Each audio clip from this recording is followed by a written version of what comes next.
اللہم صلی علی محمد و آل محمد۔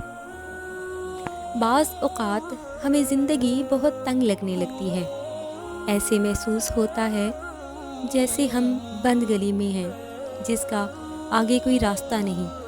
ایسے موقع پر دو چیزیں ہمارے حالات پلٹ سکتی ہیں، ایک تو دعا اور دوسرا صبر۔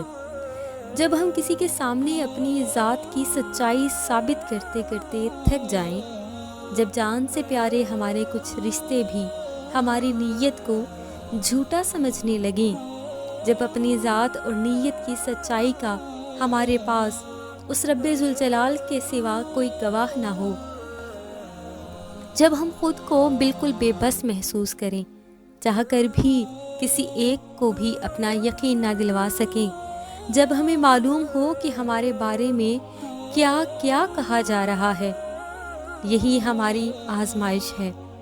دراصل تب دعا کا کام شروع ہوتا ہے، بس یہ یقین نہ ٹوٹے کہ وہ رب تو ہماری ہر ایک نیت سے واقف اور اس کا گواہ ہے۔ دعا دلوں کی عداوتوں کو پھر سے محبت اور یقین میں بدلے گی۔ ایک دن آئے گا جب وہ رب ہماری نیت کی سچائی آشکار کر دے گا، جب ہم اپنے پیاروں کے سامنے سرخرو ہوں گے۔ یہ وہ دن ہوگا جب صبر آزما حالات کے بعد خوشیاں ہمارا استقبال کریں گی۔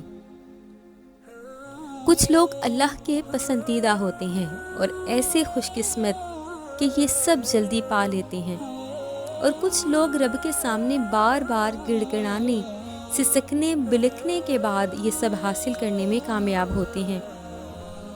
خود بھی دعا کریں اور اپنے لیے زیادہ سے زیادہ دعا حاصل کریں۔